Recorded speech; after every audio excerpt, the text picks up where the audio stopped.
ayi upetukile wenze lento ethi umuntu upetukile awudake upetukile hey yini uBemen izona izinto nje lezi esizisayo hayi mina ngikwazi nje bese ngathi it's strong kakhulu yabo bese strong lezi induku strong udla induku strong kakhulu hayi yabo ngoba nje yona into eyachitha isikhashana nje ngiphaqukile lapha sengakhumbula ukuthi hayibo uBrown ngombelo yabo lo nto fanele bese lo ube nedile lo hayi manje sengiphuma ngebomb la hayi ngiyabona ngitshela umuntu ucleaner sike la kuse singinofose usebenza kanje yabo yeah befanele sihlangane naye yabo lo nto yeah ngathi ngisawufuna umnqobe yabo hayi njengoba sesihlangana ke uyazi ukuthi indlela esengisebenze ngayo ngosinawane sengikwazi ukumbona umuntu ngikhuluma naye ukuthi uBemen wena uBemen iwunga ya ngisanga yazi ngibona ngani ngokudonseka ngokunwebeka oBemen Rocky uba high active nje amanje nje abe flex yabo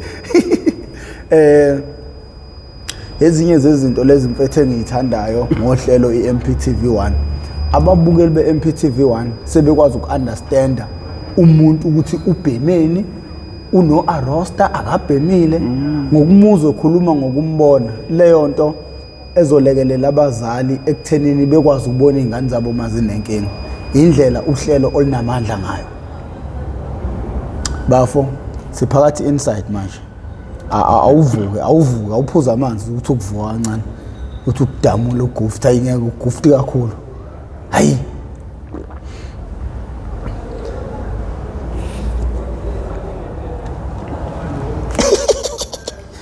okay cha ngiyanibingelela mana mfowethu igama lakho ubani ukhulelephi noma nje uqala usichazela lengozi ade ngikubuza yona la ukuthi kwenzakalani before nje sibuyele entweni right hayi lo siphakathi inside manje lengozi le kwaba ingozi nje lo ya lama security ahambe esihlukumeza thina esilahlala la emgwaqeni yabo yeah ngendlela ukuthi abaseyithathela umthetho ngendlela engafanele basoka ngisho emasayithini nabo beyobheka inento ehlangahlangane nabo yabo ukusesha noSkotheni babayise ku police station amacala yabo lonto yeah into abangaqashelanga yona lokho kwacasula ngisho amaphoyisa kakhulu wazi ugcina ekuthenini hayi abashawe futhi nawo umaphoyisa ehlohla leyo mpi leyo ngoba ayivele ecasukile hayi kwaqhuma isitini kwaqhuma ibhodlela kwagejinyiswa nebhadi yabo lonto lawo ma security ayigqoka green begcwele itheku lonke nje besaphaza itheku lonke ikhona nekhona nje ufice le ndoda yabo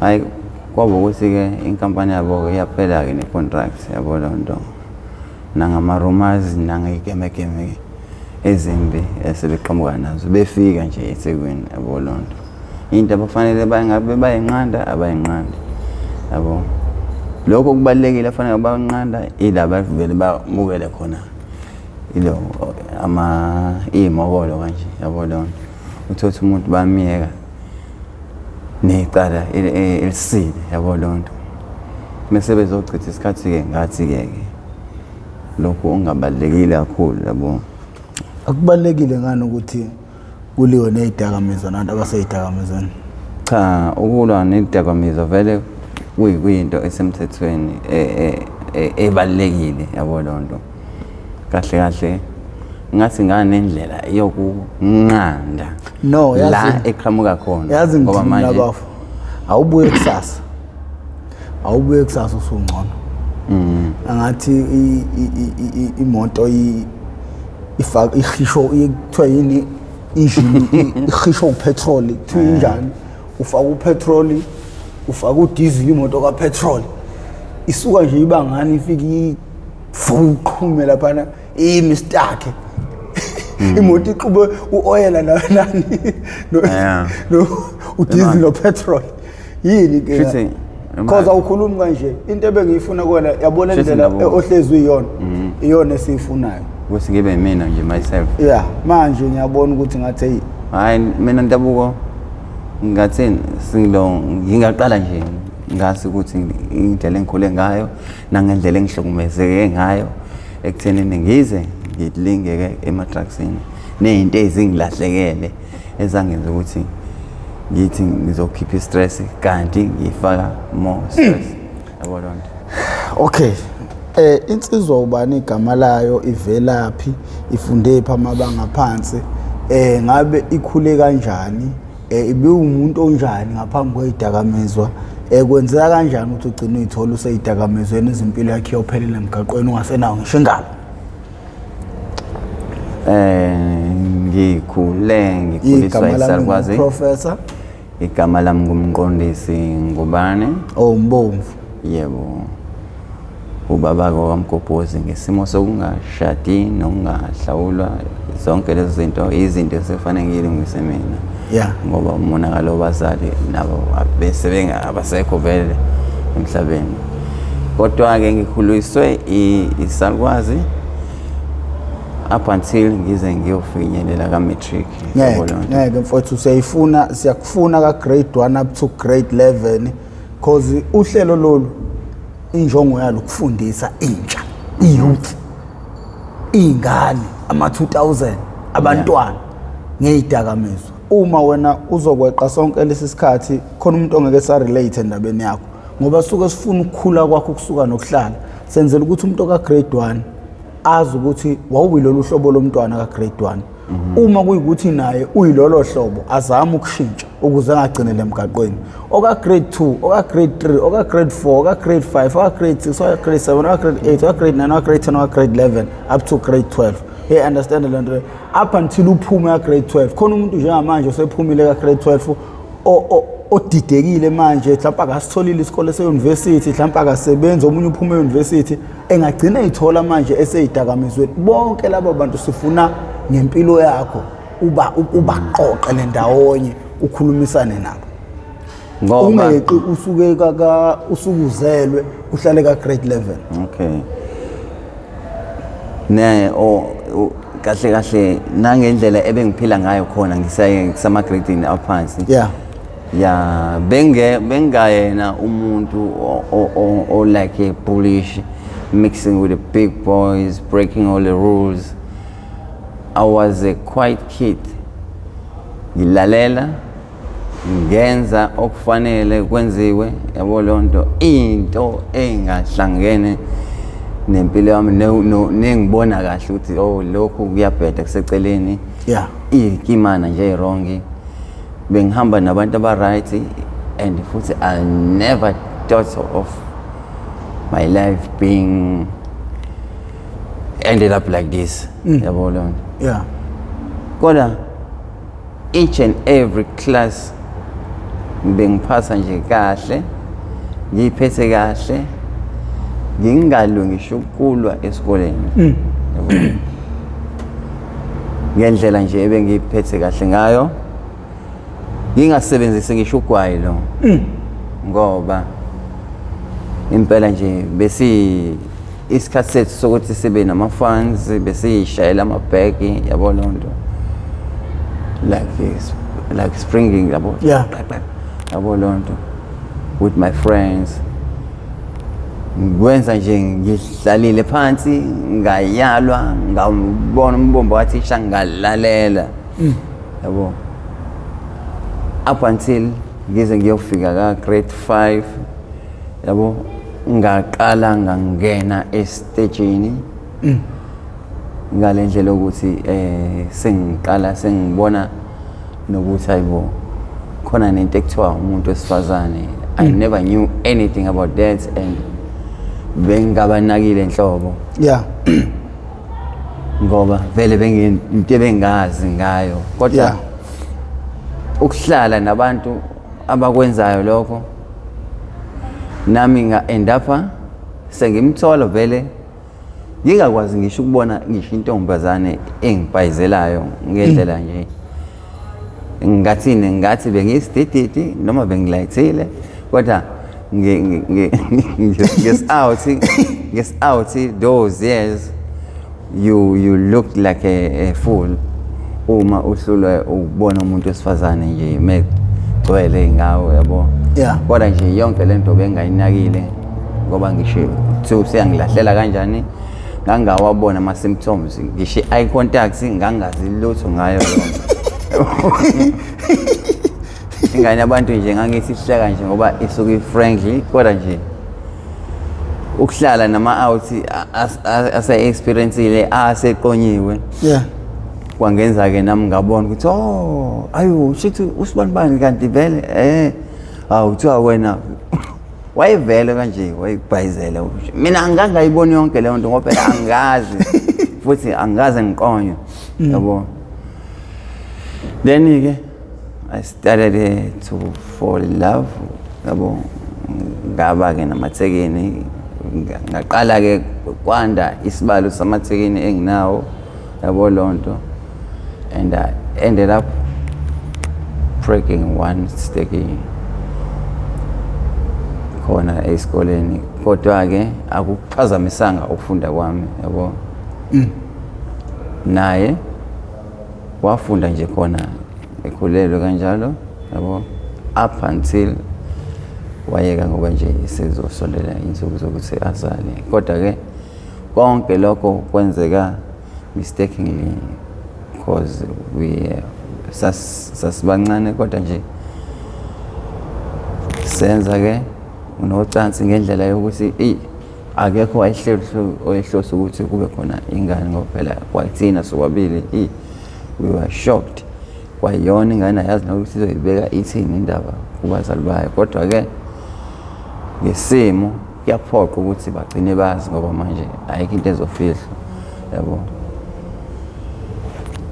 Nangempela ke ingane yakhona umuntu waqhubeka kanjalo ngafunda standard 6 ihlala kubo ingane iyafika nasekhaya yabo.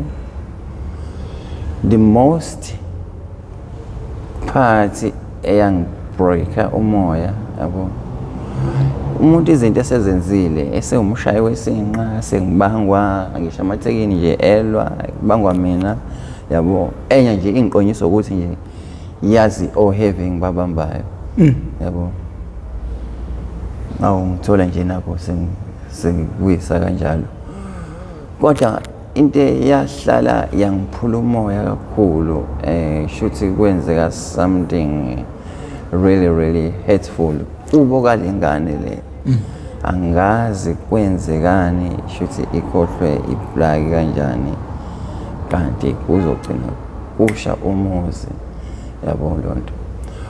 Kwashona umama khona kanti my child was in there.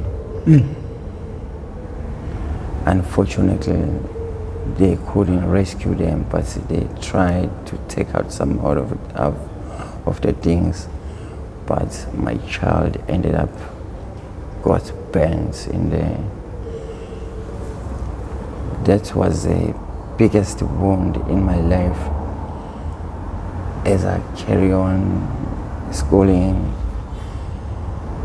Ngifunda nje kodwa ngaqala ke ngabhema onkantini ngoba ngizama ukuthi nje because I sat even alone I cried for losing,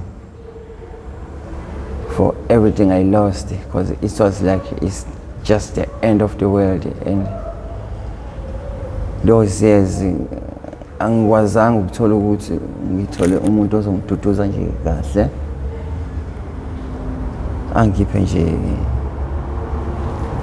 angiphe nje ithemba kodwa ke abantu engangisondelene nabo asebebadala namarazo anginika ithemba lokuthi okay this is not over yabo. Impilo yaqhubeka kanjalo as I did standard 7 yabo. Ngibhemela insango nje ngiqhubeka ngaphela impilo ngayithola ke futhi enye ingane yesibili ngafunda kanjalo standard 8 ngiphasa kahle futhi each and every class I was into. I used to pass nicely and all the teachers liked me ngoba ngikhumbula nje ka standard 5 or ka standard 1 unomunye teacher babethu uMemlaba. Every Friday he used to take me to her house to stay with her for a weekend, and then Monday I come back. The way she loves me, because I had contact with my teachers, they loved me, and I was a bright kid up until ngize ngifike ka matric. The most things okwenzeka wow, sengikhona nje ka standard 9. Okay, that is where my grandmother passed away. The only one I love, the only one, she was like my mother, my father, she was like my everything to me, because they both died with my other brother. Shuthi nje ngathini bashona nje ngokucishe balandelane yabo, sasanda kushona Salukwazi, kanti umfowethu omncane engizalwa naye eswini uzogula naye futhi asheshe aphume passed away like that. Sengifika nje ka matric nje I can't even copy, I can't even be myself, because all the things that I used to do bese ngasazenzi, sengumuntu ohlala ngedwa ngitshela ukuthi lokho kuzosiza ukuthi mhlawumbe ngibe ne stress singingabi naso. Okay, someone introduced me to the pose. Okay, ngaphuza ke for that couple of time guys, zizwa nje ngi-right yabo lonto. Kodwa once the pose is, once you are sober again, zonke insizi zibuya zime ngeenyawo zithi ngendlela yokuthi angazi kwenzeka kanjani, kodwa there is someone, ngoba bese ngibhema nenzango, isn't it? There is someone that came on top of that one, that same guy that introduced me to the pools. Kahle kahle bese ngiqala nje angibona ukuthi I'm trying to fix things kanti I'm making things more worse, but without knowing. Yabo lonto ngoba kahle kahle ngalenkathi impilo isibhedleka ila ungeke usabona khona, kodwa ngesingawe usukuthi uzama ukuthi uavoid ezinye izinto njenge stress ukuthi silokho sikuphatha, kanti usolva ngento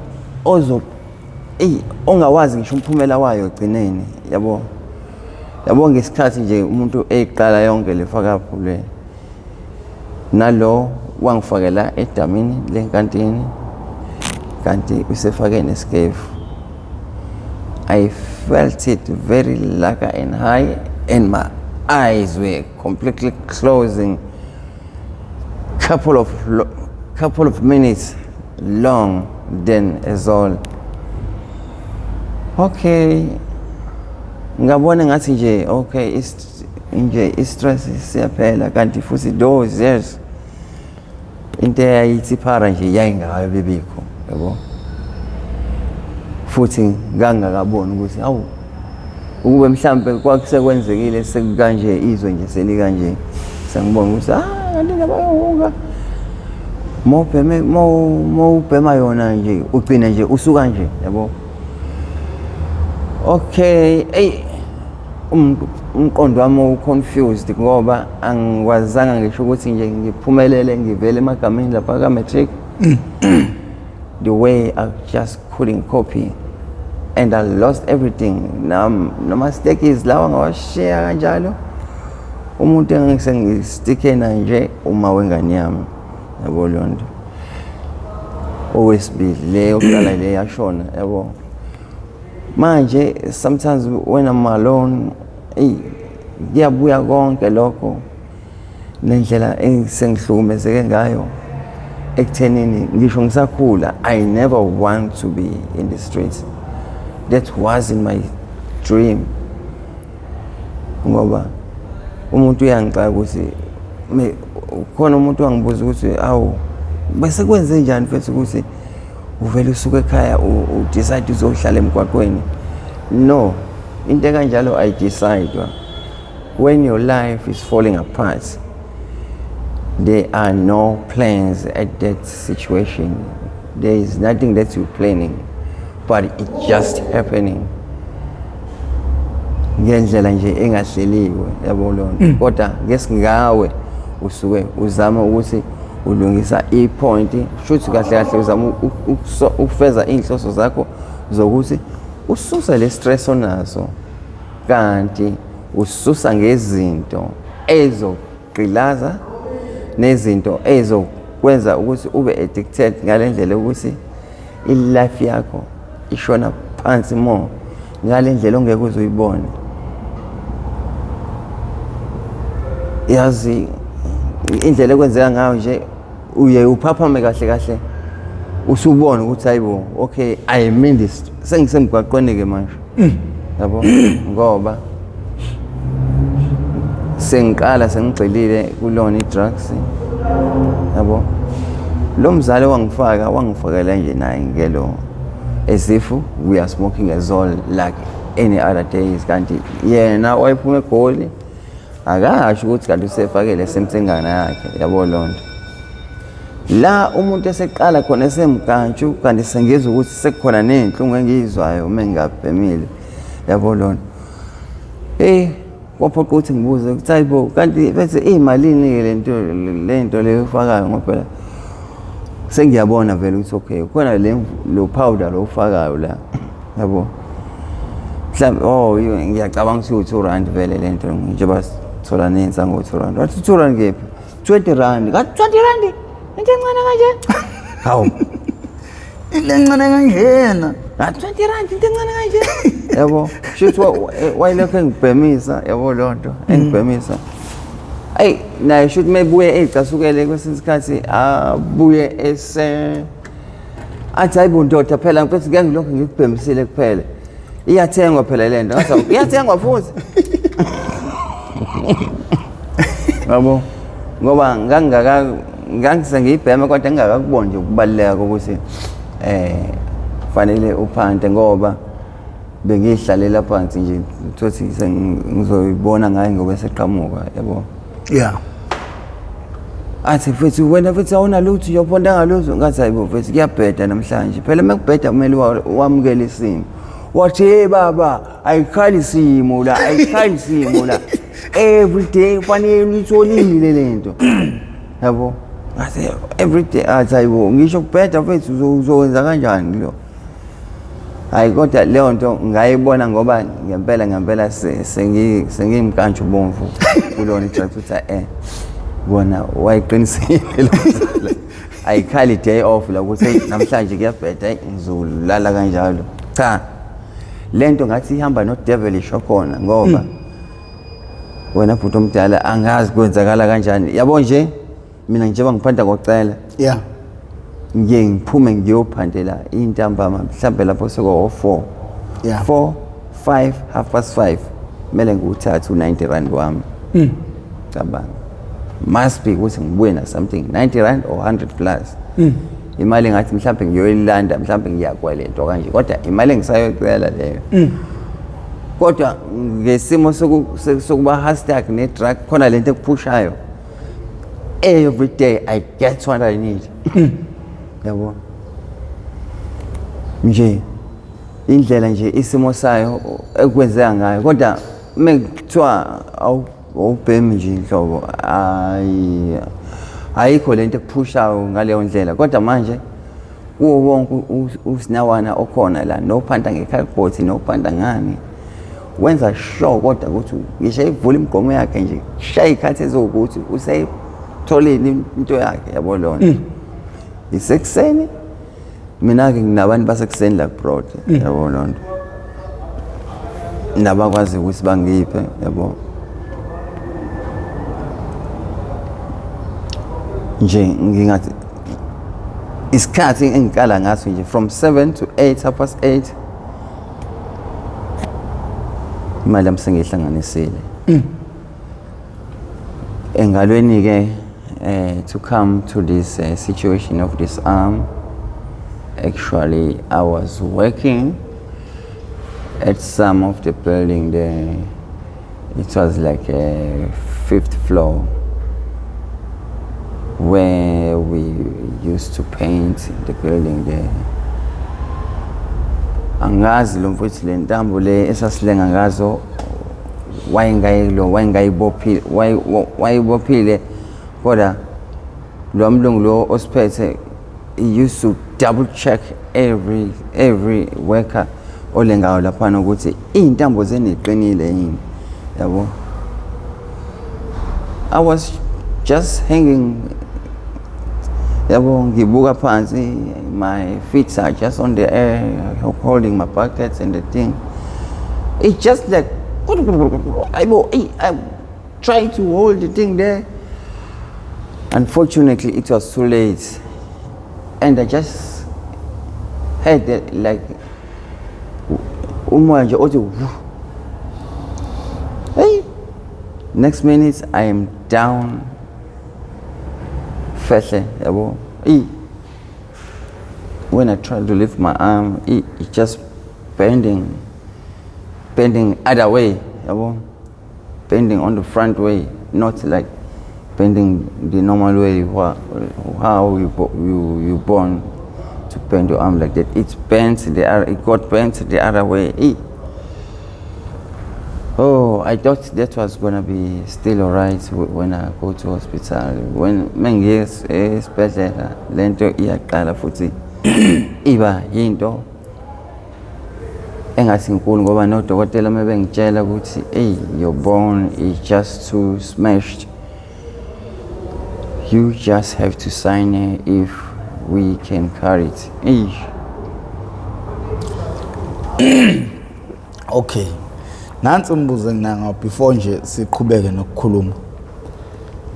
Uthe ngesikhathi usuka grade 7 waqala istage. Wayithola umuntu oseneyintombi. Wayithola umuntu oshelayo. Indlela yakho yaqala manje yahamba nabantu abakhuluma ilanguage yentombi. Abantu abadala noma ungabibikho indlela esifundiseka ngayo ngothando thina njengendlu kaZulu noma nje yomuntu onsundu kungaba namthelela muni enganeni?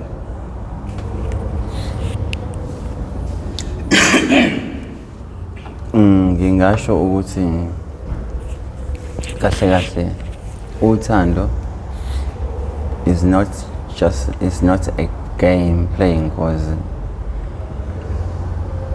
if I can remember, there are a lot of girls there I just used them for granted. The one that I really love is the one that is mixing with the other boys, doing the wrong things. The one that really loves me, imini ngamnakile yabo lonto. Nginga umuntu ophansi onempatho kodwa uyena umuntu engimphatha rough futhi ngimnakile kumina nje, she's just umakhwapheni kahle nje othandweni. Once usuqondene nalowo muntu alright, ngoba first thing ngiyangibheke bese ngimhlakaniphela umuntu wesifazane. Ngangiyangibheke okay ukuthi okay siyaphila naye, I'm trying to get to know her better. Oh, lo ugijimisana kakhulu, okay, uyayithanda imali, okay. Oh lokho ngisho ngayithanda imali kodwa nje uyafuna ukuthi angigade ukuthi ngenzani yabo lonto. Oh lo, she's just quiet and she's expecting anything that I can come with, even if izinto zabheda, she accepts that yabo. And umuntu wesifazane naye, it just seems like friends, because when days are dark, you're saying you have your love, that you have someone that you loving in a relationship. Once the days are dark, if she never appears through that moment, so kufanele wazi lapho ukuthi hayi awunamfazi uyihlalele ngoba shothi ungafa nangelilanga ekhona yabo lonto. Same like friends, ngoba ngangibatshela ngisho bafethu ukuthi wombona umuntu ofika ngalesi sikhathi uthi usenkingeni uyagula mhlambe awusakwazi nanokuthi uphande yabo lonto. Umuntu osakwazi ukuthi afike kuleso sikhathi lesi sijalo njengoba kuthiwa nje friends are few, kodwa manje uhamba ngabe bangani iskimi sebhola yabo. Kodwa mase kuyikhathi enzima, you cannot even see the one. Ngisho babona usho sebekudlula kanje sobona yakuseza bathi kwena basaba nomuntu wesifazane ke kahle uma kuthiwa nje ubani ubona ezinye ingane seyiphusha iminyaka zithandana kusukela nje ebuncaneni babo, ngoba manje intombi iyakwazi ukubekezelelana nazo zonke izimo umjida abhekana nazo. Ngale nkathi kubheda ngalendlela ngoba you like it or not, uthando vele liyayidinga imali yabo lonto. Kodwa qala asike sigijimise lona first, imali izoza later yabo lonto. Uma ukwazi ukuthi siwe nawe sivuka ngoba phela methu umuntu hey yazi liyangane if sesiwe nawe sivuka through the bad times, through the shivering, sinethwa imvula sibabili ukhona naye la obona kahle ukuthi hayi omunye masibheqela ngabe nje usashaya isinqasa kwahamba wagibela ibhasi elihamba yabo. Kodwa umuntu okwazi ukuthi abekezelele lezo zimo ekanjalo ngale nkathi usenkingeni naye futhi ngisho esenkingeni uyazi ukuthi she got her husband that gonna look after her.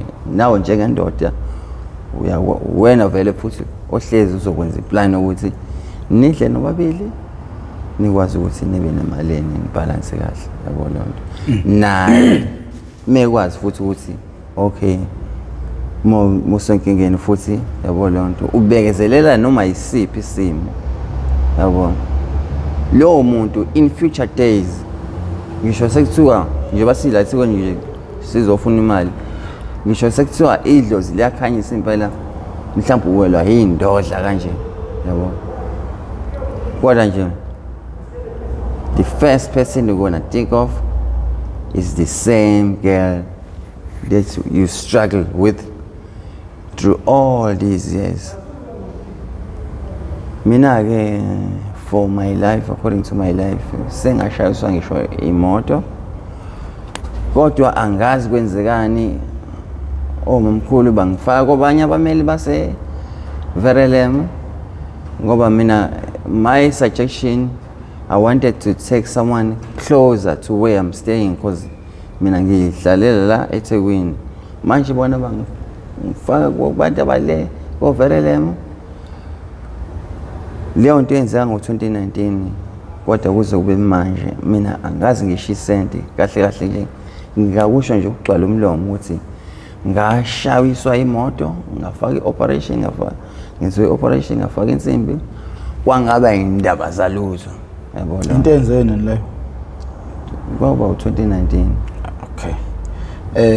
Sibuyele kulombuzo sewulungise kahle. Okay, ayisizoyikhuluma leyo yokushayiswa imoto. Ngifuna sibuyele kulombuzo sewulungise kahle. Angithi lo mbuzo usuphendule ngokuthi ukhulume nabantu abadala okuvele sebazi uthando, abantu abadala sebesebenza, abantu abadala sebefuna amatoho, abanye abastrugglishayo, ababekezelelwayo. Ngikhuluma mina ngentsha lapha ezikoleni. Ukungafundiseki kwabo ngothando kungaba namthelela mona empilweni yabo. Uyabona ukuthi nina nakhuleliswana ningazi nenzani. ngoba akekho umuntu oyeke wanitshela noma wanichazela ngothando ngokuthandana nokulalana ukuthi kuhamba kube namphumela muni. Nami ithi sana ningazi nenzana ngithi ngokungafundiseki sengibuza ukuthi wena ngokucabanga kwakho kungaba namthelela muni nakulona ikusasa lomntwana. Iclue engayisho to the young ones out there, kubalulekile ukuthi nabo ukuhlala, you can stay with your same age friends, kodwa sometimes mawukuthi uyingane yomfana ehlakaniphile, kubalulekile ukuthi wavala ama-uncle laphana. Akhona amabhuda asendaweni, yabo lonto asebonile ngelife, yabo ufike nje uyithobe nje vele yakwazi njengentwana yakhona eroundini, yabo lonto uthunywa yibona vele, yabo lonto. Kodwa mawuhlala nabo so close to them, khona umncane umjalo, ezinye izinto zithi iqhamuka, zithi iqala zenzeka, ziza usunalo ulwazi lwayo, yabo lonto. Kahle kahle ngoba mina angihlalanga nabantu abadala kakhulu, kodwa nje ngikhule naye igenge nami esilingana nayo, yabo lonto. Lokho nje ngize ngakulayithela ngoba sengibona ukuthi hayibo sengiko standard 9 8 kanje, yabo. Kodwa kuyintsha kulabo abasebancane ngoba ngabona nangasekhaya abashana engabashiya bethithiza, awu sebaba nezingane kanje, hayibo ingane encane ngempela ufica kujola manje sekuya nje sekuyaphushwa nje sekusestagini, yabo. Kahle kahle okay, ezinye izinto ke engeke ngiqandeke lokho ukuthi ukuthandana kwengane ezincane, kodwa khona sekwenzeka kanjalo wena owesilisa nawe owesifazane mawukwazi ukuthi uhlale nosisi bakho asebethe ukukhula, yabo lonto.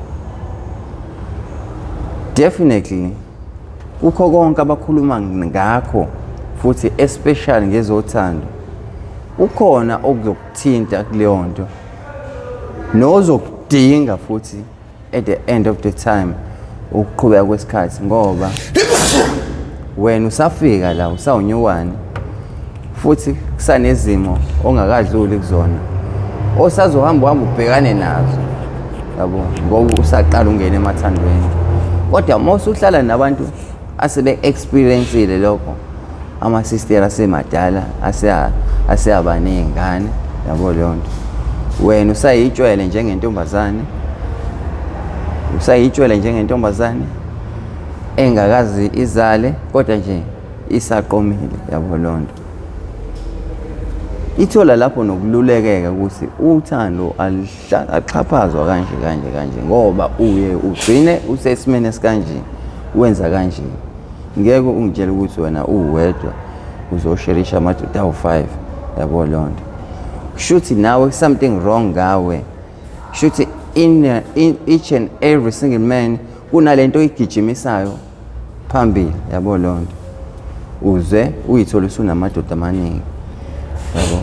Ileze igijimisa imali kakhulu, yabo lonto, ngoba phela into nento yenzeka ngesizathu, azayithole nje esenza konke lokho ugijimisa imali. Mina-ke umuntu wesifazane bese ngikwazi ngoba ngihlalile nabantu asebekhulile, yabo lonto. Zonke lezo zinto izinto bengiye ngiyibheke, yabo lonto, ukuthi lo ugijimisa imali, ngibheke nendlela futhi engiqonywe ngayo ukuthi shuthi nakomunye uyakwazi ukwenza lokho, mekuthi mina ngivele ngaqonywa kalula, yabo. Yini okumele yenziwe abazali? Sithi idakamizwa ixhaphake kanje futhi ekubonakala ngathi ezikoleni la yonke into iqala khona ngoba nawe waqala usafunda. Yini okumele yenziwe abazali ukuvikela iy'ngane zabo ukuthi ingapheleli ey'dakamizweni? Bona vele sekwenzekile kule ntsha le yamanje. Ngicabanga ukuthi it's just obviously it's obvious ngoba manje i-example yabafowethu nempilo abayiphilayo khona emalokishini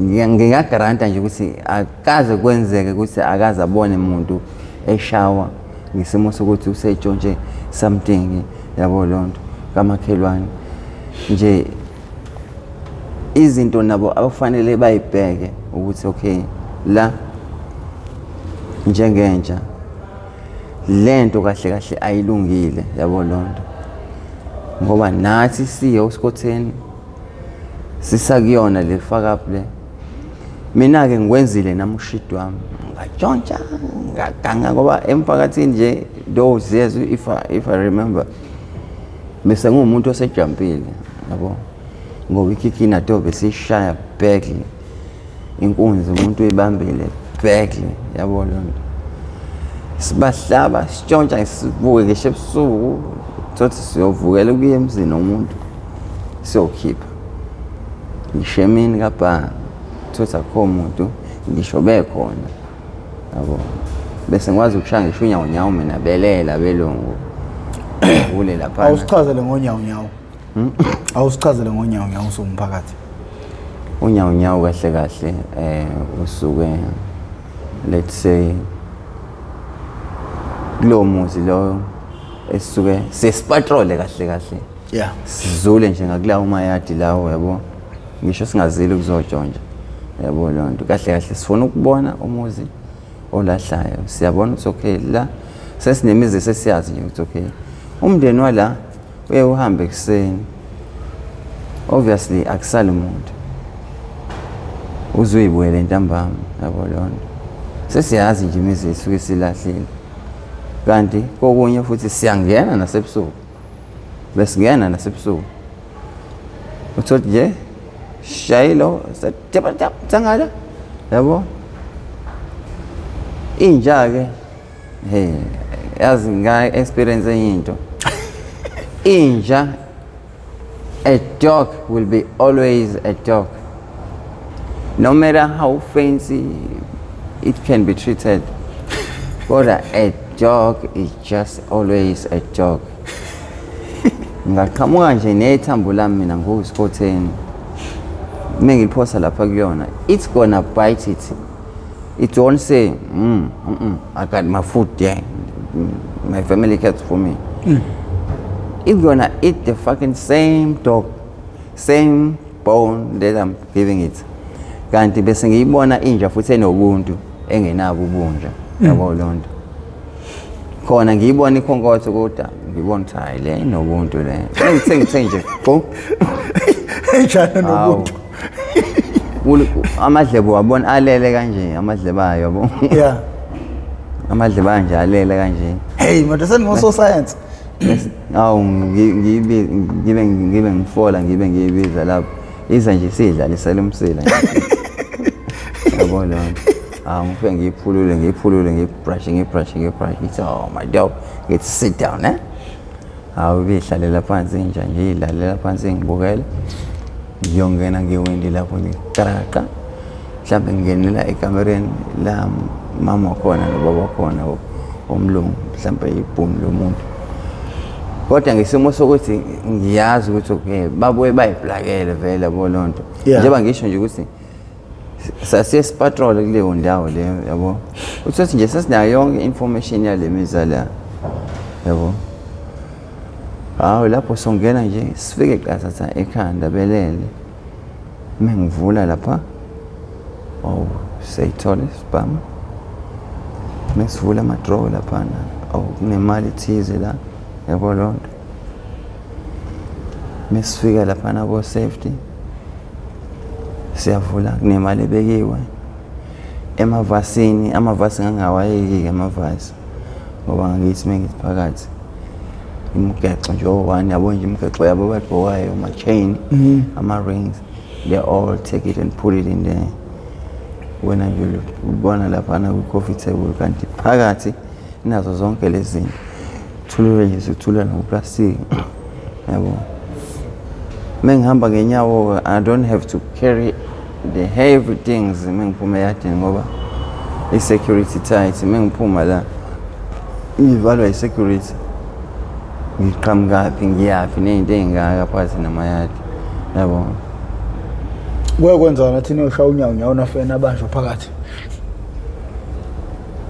Kwakwenzeka kodwa we survived, but my other brothers, one brother that got shot but he managed to escape. Kwenzakalani mongasixoxela? Shuthi indoda yavuka manje lento engangithi ngiyayikhipha laphana yabo kwakuyisibhamu yabo.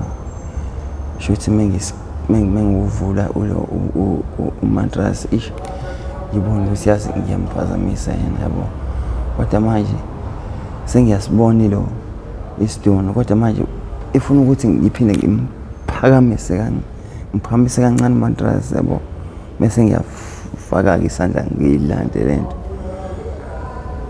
Kanti awu angibuza ngathi ngithi ngimothi nje ay usuke vuka. Kwenzakalani ke lapho Razo? Kufanele ishintshe ke izinto ke manje. Ayi ngoba uma ngizothi ngizothambela yena we gonna be fucked. Kufanele kucace ukuthi okay yonke into eyenzekalayo manje sesayilo sekuyabonakala ke manje yabo lonto ngoba ke shuthi imina nabo shuthi thina nabo abanini bomuzi esesazana ukuthi okay there's someone in the house yabo. Ngathi macaleni singalokudle siwahloza bethu labantu bethu abasala sebelo yabo wathi vuka ndisengesidonsile sengisikhiphile la yabo lonto wathi hey you fuck uzama ukuqala ngathi hold it, stay still because I'm gonna fucking blow your head. Ilapho sathatha kwana some driver with safety yabo lonto lapho savuka nobudabani 53,000 on the safety. Sathatha ke nama phones yabo nje siphethe inhlama sibabili siphethe inhlama then siyababopha laba sabopha umfazi sabopha indoda sabashiya nje behlezi ehlalweni beboshiwe yabo lonto. Mase silungu kulamanye amakamera ayabashana balele laphana yabo. Sathatha nje naloko nje okunye nje ukuthi staff esincane nje yabo. Imali lapha eyayusapha mawuthi uvulile i-dressing bathi le besicela kwe-headboard la yeah mawuvula la nje awunokuthi unqambi nje abagoqwe ngamarastic nje abayitaki nje labo. Thathe lento le phose lapha ukubhaka sasivele-ke sisebenza nangolayini ke sinayo ngisho ifoni sethi nje sisala ngaphakathi ke tututututu yabo lonto bethu ziyana fika lapha endaweni ukuthi endababani yabo lonto ufika upake nje lapho yabo i-Uber lelo yabo lonto sesifika nje sitraqa sajama ama-laptop weni yabo lonto iplus mami ukuthi okay le ncane futhi ayikho odongweni nayo sayigoqa yabo lonto. Sifika nje sesiyongena sesiphuma nje ngesango siyangena lo fohla sihamba kanjalo yabo lonto. Kanti ucela udubule kanjani umngane wakho? Cha leso esinye story ke leso lapho kwesabaleka karikari ke kwagcina futhi singatholanga lutho yabo lonto. Yeah kwaba kubike laphana ngoba saphuma sesijaphelelo nami angazi ukuthi how did I asiwuthi uzolibuka kanje kodwa manje uzongena kulona kanje lapho ucuma kephi kwi second floor ngibhebe iqale phansi kwenzakala double story yabo. Yeah Kona nakhona sasithi sishawa unyawo yabo lonto.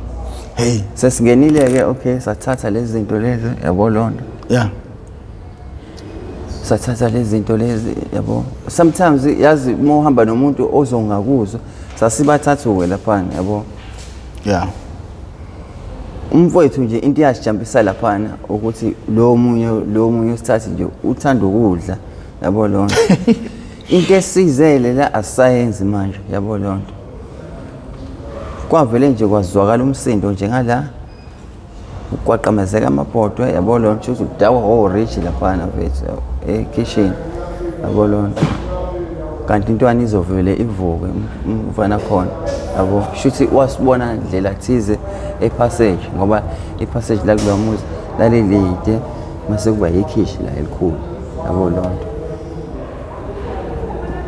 ezethu sacwele la umnyango ngangiwushiya ngalendlela ukuthi okay if anything happens ngingalokho ngithi hey sengiyagijima manje lo ngikudula nomnyango ucupha nje ngalendlela ukuthi okay mekuthiwa le ndoda iyavuka la yabo lonto ngoba manje isibhama ngisibona ngangazi nanokuthi uyibeka phi into kanjani yabo lonto kanti yazini ngoba ngiyathatha ngasidonsa noma ikephi ngoba yena ngisengibhekile yabo lonto umshana shuthi wamfonela khona engale yabo lonto hey mekukhala uqingo like wow hey na uvuka nje uthi hey yo bitch hey uthi angiyabula uthi angiyabula hey angibamba hey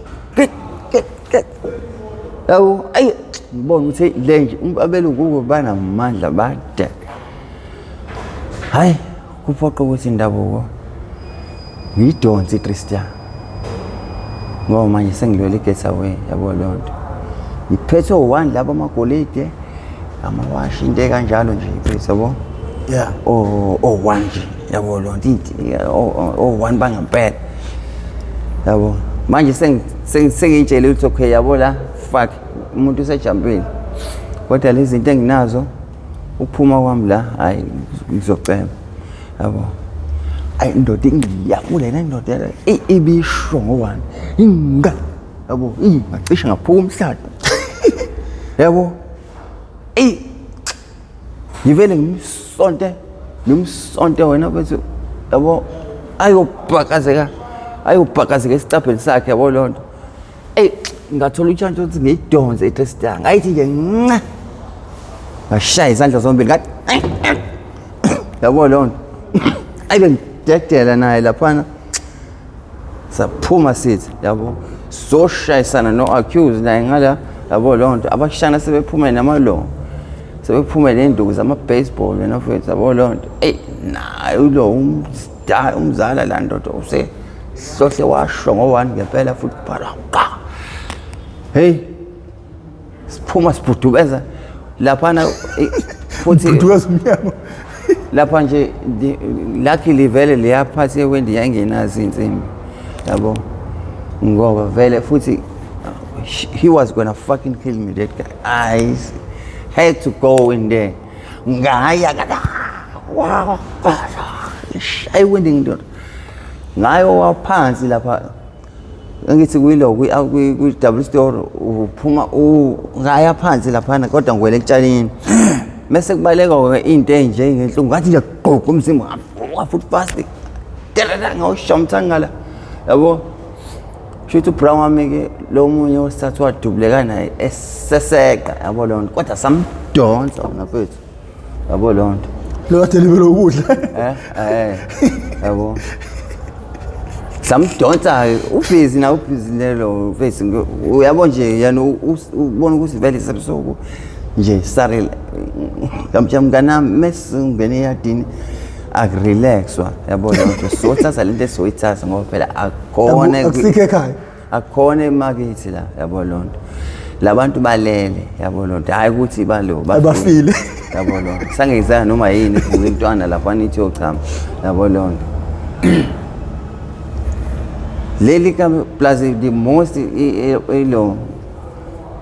ikamera eliba nezinto vele elabazali lamnumzane yabo lonto hayi abashana nje ufica nje vele uPlayStation laphana nani othi labazali ikamera lento le yabo lonto ngoba nje inkunzi iba nele indoda nje endenomkhaba yabo umfazi wayivuka wayihlalela nje embhedeni ebuka nje yabo ingiyabula le ndoda Ngiyabuzwa. Don't let him hurt you. Don't let him hurt you. Hey, what is carrying a knife? yabo ngashaya isandleni wasidedela ngashana ngala yabo shuthi ngamgwaza nje lamphathi lawo yabo wangidedela le ndoda inenkani ndoda Iyaphikelela. hey lapha kwasiza ukuthi nje ngiphume ngithi shit yabo yasala yashintsha qa la kade ngilongishintsha ngakhona kwangekho ukuthi ngiqale phansi ngiyekeshe ngithi ngizothi ngelo yazi umozoqhumela endaweni baqinisele impela ukuthi akufanele ubuke i-height ozoya kuyona ngoba manje uzovela usala hey you just gonna have to go in there sekukwazi kwakho ukuthi kuyashona lapha phansi yabo leyo nto ngisuka kahle kahle upstairs nakhona hayi ukuthi ngiphuma kahle ngiphuma nhlambe wena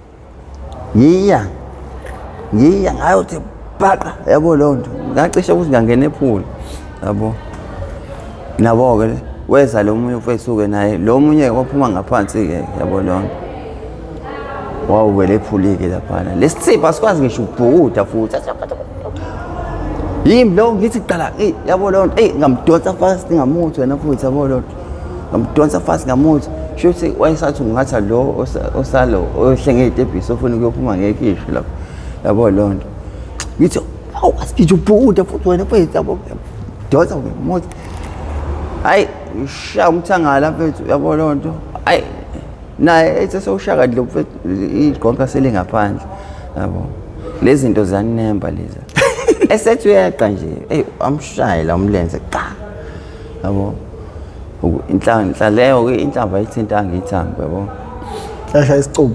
yashaya isicubu Kodwa manje ngisho ngahlelwa isaga esinjalo niyaphinda futhi niphindele neyoganga. those years it was ngathini kwakusesikhathi sami nje sokuthi lo because we didn't give a damn with anything we just bangafiki nje la ukuthi ngeke umuntu usecishe wafa kunalokho we done it more and more yabo lona Umbuzo uthini? Uthi nabantu nenkunzi einyawo yabo nje ilokhu umbuzo uthi yini eniphushayo idakamizwa. those years sasesimkantsho sespam sharp yabo sesil overdose sesi-high sesijwayele neziqubu yabo Zonke eshuthi lezi mina ngingajwayele singasajwayele nje ukuthi ngizobekezelela ukuya nalowo 30 rand mina I must eat 1,000 ngokuthi nje ngalo 5 minutes ngiyandlalela ngoba kahle kahle sengibuya ku 95,000 hey iziqubu nje sesizile waphatha 95,000 umhlala phansi Nuhlaba phika wona kwenzakalani kanjani awusithathe sibeke. uconnection phela shuthi wakhishwa umuntu wangaphakathi laphana isisebenzi sentombazane yabo lonto thina nje safika ngoba sesiyoyithatha nje luckily kwangekho babengekho vele abantu bakhona yabo lonto intombazane yasho yathi okay nizofika nje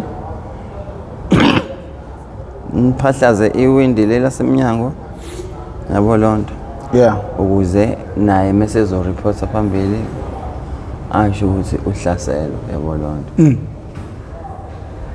yena ke siyasazi ukuthi sohlangana kephi kanjani naye yabo akaqale asale yena asothe lesivalo lesi kahle kahle sesipesha ivalo yabo lonto yena fanele bamfice phela yena la ngoba naye mekungasekuthiwa akasekho nemali engaka ingasekho yabo lonto obviously we are involved with everything with the missing of this money. Kwakumalini manikama 95 intombazane yayisithenjwa ngalendlela ukuthi ibisala yodwa iyocleaners iyabuka ngisho uvula isafety yazi ngisho inamba yakhona yabo. Safika nje, safika ya dadwethu. Okay. Siphethe nje sasiphethe induku e-baseball. Ngafika ngasho lapha ngelo kwi-sliding door. Phahla, yabo lonto. Yeah. Senzela ukugcwalisa ubufakazi ukuthi kahle kahle intombazane mekufika kubona she's not involved with anything, but she was by herself cleaning the house. The thieves came and broke the window. They went straight to the safety. We'll see how they opened the safety, but the fact is she's been robbed. Never learned. In that case, in that point, through their eyes, through the owner's eyes, she's not involved with anything because she's still here. She's tied up. She's sitting and tied up.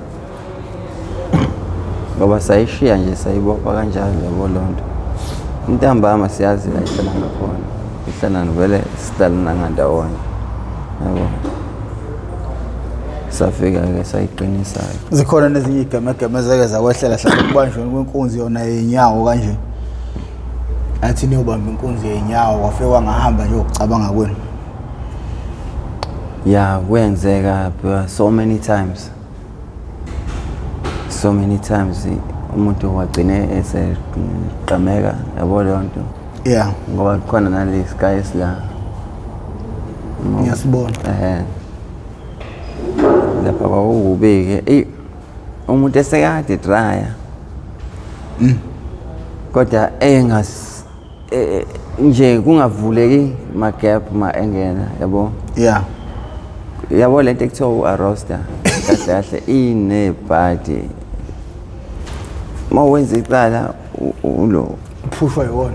U-arroster akufuna ukuthi uzokushaya ngoba uzokwenza into ngisho ingqondo ivalekile haqa.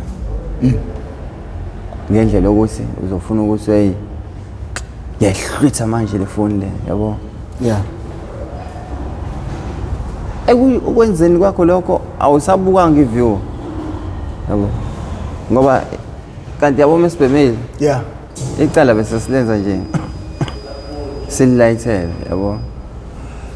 Ngiyibona ifoni ngithi ngoba ama-phones ama-wave yabo lonto yonke leyo nto esiyidlile yabo. Ngibuke mase ngihlisile le phone le ngibuka some danger mase ngibaleka. Okay, ngibuka indlela engizoyithatha mase sengiyithatha le phone. Lonke lokho kucabanga fast yabo na nje angazamuve leyo muntu la mekhona. Angifike ngiyasondela ngempela ngiyayimunca futhi. Muncu. Awu sometimes ube nenhlanhla umuntu avela besiqapha ayithulele nje yabo. Athawu. Iskapu. Yabo. Khona iskapu nani? Ubizwa ngesiqaphu umuntu ongahayisi nje ungenzi ongabi sploget yabo lo. Ngoba iskapu sithula ngisho sikwazi sihlatshwa. Umuntu oyisiqaphu nje uyayithulela nje. Yabo lo. Lapho nje uba nedate awuzubaleke futhi uyawoga nje. Yabo lo. Yini sploget? Umuntu oplokethayo ke umuntu enithini imhlabile yabo lonto. Sahlabele iSomali local ploget. Yabo usuke exploit lo muntu ngoba uyanilandela. He needs his thing back. Uyayifuna le phone yakhe le.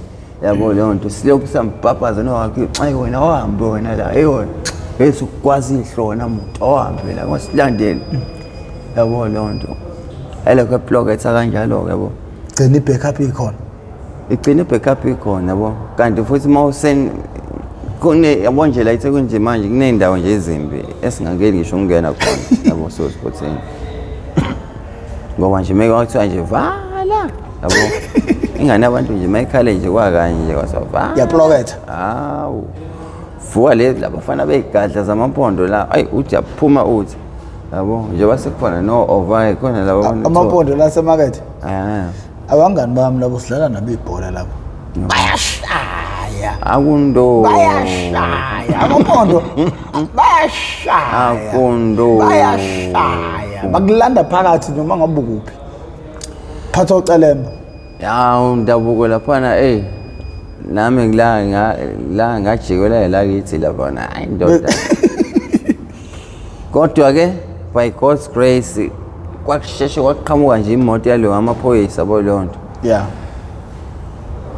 mina Rakethi ngiyoyingenela mina imoto inemaphoyisa ngiya ngavula icaba kurudu ngavala ngayilokela la wow akaphuma la wathi hayi lalelani ke madoda yabona ke manje masekhona nathi seniyabheda lo muntu yabo ukuthi senimpahla zeli yabo lonto bangiphahlaza nje ngawuphaka yabo lonto igazi lalento la uphaka ebusweni yabo kodwa nje ngangala imali kakhulu bona babesangithe nje titi babesafuna ukungishaya yabo ngathi kwasinda ukuthi ke hayi ngibambe le van le ngingena kanjalo yabo so uthandazela iveni mawusushawa kahle izona zonke igemegeme ze drugs yabo lonto indoors yes into ephethayo nje umuntu abezenza yabo lonto ngokuthi nje sesalibhema ke manje le drugs leli futhi silifuna ukulidlela nezimali ezinkulu yabo ngoba nangasekhaya nje besesibhubhisile uthini phethe abantwana uthini phethe entsheni mfethu ezidakamizweni because mawuzokhuluma nje ngezidakamizwa nezinto esezikufake kuyona niyodutshulwa ningena abantu belele ushawa abantu umphakathi izinto zonke lezi abantu abangazazi ukuthi ugcinela kuzona kodwa ngoba uyikhuluma mfethu ngiyajabula yini ongayikhuluma nomuntu ongakangena ezidakamizweni njengamanje umuntu ongakangena ezidakamizweni my advice is that please guys out there, please guys, do not even try to start it because this is not a joke. In life nje iyaphela ever fucked up once you are on the drugs. Okay, izola ayinankinga isibhenyo ngisho noma inkinga iqala khona kodwa manje it's all starting there with izola kodwa manje okwentsha yamanje nalabo abasakhula sekulula kubona ngoba manje into ethipara sebeyayazi ukuthi yenziwa yini into ethipara yabo lonto but abanye banokuyitshela ukuthi mina ngeke ngize ngifane nawe uyakwazi futhi nawe lo angithi ke kahle othi sizama ukusolva la inkinga ziyasehlela yeah kodwa ngithi entsheni lapho emakhaya awumusa ukuthi mosu senkingeni sonke siyalahlekelwa sonke siyaba nenkinga uthothi intombazane ireshiwe yaresho uyise mhlambe kwayilo uyise sano 13 years uyirepha nje une HIV kunengane eziphila ngaphansi kwaleso simo leso kunengane nje engixoxela nje esibhema nayo yabo ngase dakama yabo kunengane ezenzekelwe into enzima kabuhlungu ngale ndlela ukuthi istress sakho usufuna ukuthi usikhiphe ngesinye stress engizama ukucacisa kwintsha ukuthi zikhona ezinye indlela ongenza ngazo yabo ngoba asikho istress ayikho futhi inkinga ozoyixazulula ngokuthi uthathe ibhodlela lapha ufanele ufake emnyonyeni uthathe izidlo eziphenywayo okudakwayo ukufaka emlonyeni ngoba ubona ukuthi ngaleso sikhathi izokwenza ukuthi vele ngaleso sikhathi uzoba alright kodwa the next morning you are as same as yesterday all the stress comes back mawukuthi usuke unayo indlela ongakwazi ngayo bathi yini lento le i-motivational speaker ama psychologist I am a psychologist konke ade ngikubhalelwa la umbuzo ethi na uma ucabanga ukungahambeli ama-psychologist noma abantu abeluleka abantu kwendle nsundu ngesikhathi ushonelwa ingane yakho isha nendlu yakuhlubula leyo nto leyo kodwa ukazi uzuyiwe uyiswe kubantu abakufundele ukudila nabantu abane-stress noma behlelwe izimo enjengalezo. Ngabe ungahambeli ama-psychologist siyindlu ensundu ungasilimaza kanjani, kungaba namthelela muni kuyona yonke lento esikhuluma ngayo?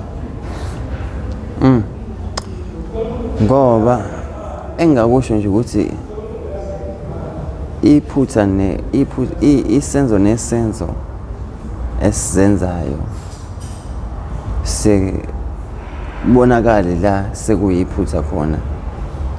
Siyafunda nangamaphutha kodwa nje engakusho futhi kuyona intsha kubalekile ukuthi ubuye uhlale nabantu asebeyifront yabo lo abadala yabo wherever you are guys, it's really important to stay with the elders, those who have been through all in according to the life.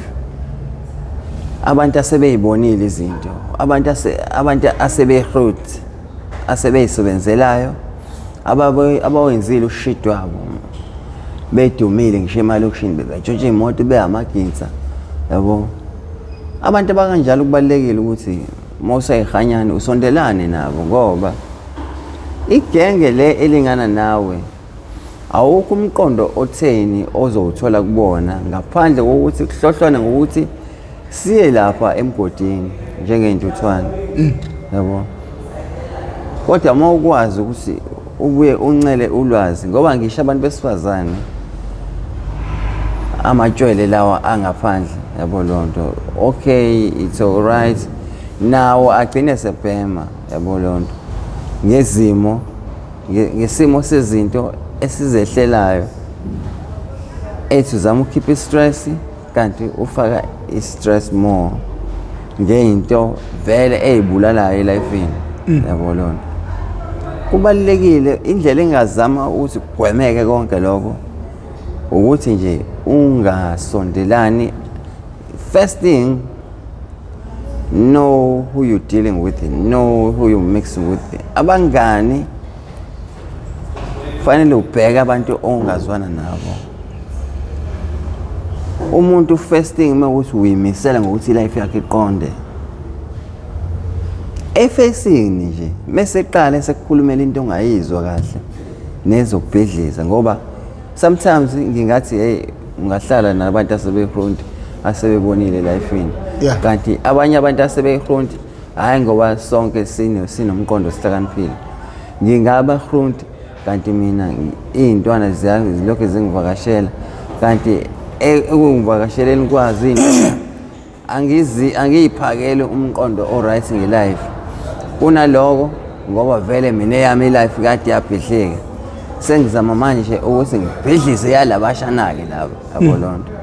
There are some elder people that do that kubashana abakhulele ngaphansi kwabo yabo lonto naye nabo bashana basube zohlala naye ngoba bembona njengerazo abangagaina kuyona kanti kunaloko irazo ifuna ukubahlipheza yabo lonto yona futhi iqhamuka nezinto yabo bayifice bhemingidi kanje yabo lonto uthatha abashana nje sebezo nabo ukuthanda ukunxele yabo lonto with the open heart ukuthi ithenge ngamalini uzobabhemisa yabo lonto ngoba yini is willing to destroy their lives yabo lonto. Kahle nomuntu osemdala ohlala naye oyimisele ngokuthi uncele ulwazi kubona must be the good persons, must be the good people. Abantu asebesebenzayo, abantu asebe-right, uyabonakala vele umuntu osefunda abaganiwe yabo lonto, abantu asebenemizi yabo lonto, asebedlulile naseyimeni zothanda, asebenabafazi asebekhathele ukufaka around nentombi uqonywa ngapha nangapha bakwenzile konke lokho yabo lonto. Phela nje sike kuhlalwe phansi manje kuboniswane ngokuthi impilo sibulala kanjani, imali sishaya kanjani. Ngoba mina ngeke ngibatshela abafowethu ukuthi bafowethu nina ningaze ningizonde. Yabo mina sekuthiwa ngiba multi-millionaire manje. Ngeke ngisahlala nawe wena ungenalutho. Ayikho into engayihlala nawe. Ngoba manje isimo nezinga le-life akusangivumeli ukuthi ngihlale nawe. Kanti-ke ngisho sekuthiwa ngiyahlala-ke nawe-ke ukuze ubone ukuthi okay angikulahle ngoba naku sekemnandi. Imuphi umqondo ozongipha wona? Mina nginemali wena ungenamali. Uzodla imali yami. Obvious akudliwe le mali ekhona yabo lonke. Kanti hayi ngoba ngikubalekela. Kodwa engigaranta ngakho. Mengifikile kunina. Ngihamba ngingavalo umlomo yabo lonto. Kanti kahle nami ngisuke sengifuna ukuhlala nabantu abavele benayo imali. Ukuze ngizothola iskill sokuthi kwenziwa njani ukuze uqhubeke uyishaya imoya imali yabo lonto multi-millionaire. No, hayi mfowethu ngicathi idla amaningi esakeni bafowethu. Siyabonga ukuthi sesikhuluma sesafika la. Ndoda into oqala uyiyona manje awuseyona. Shuthi uGift uya ngokuqaqeka. Ya wena impela angazi kulezi insuku ngathi ngiweke kakhulu ayisengele ngiqaquke kalula. Yazini ababukeli be-MPTV1 banzima kakhulu manje. Bazokutshela umuntu uthi hey professor lo muntu ubulawa uArrest. Bethi hey professor lo muntu ubheme kakhulu. Kahle kahle nje mfowethu bengithi ngisha ngikusho nje ukugcwala umlomo lokho ukuthi hey umuntu uyalidinga usizo kona siyayiphila lempilo esiphila kodwa nje mina nje angisathandi ngoba mengathiwa nje ngempela naye rehab ngingangena ngiyibhomu ungangena uthisa ungangena neyicapha angisayithandi yonke lempilo engiphilayo le yabo lonto. Every single day you just have to stress with every one thing.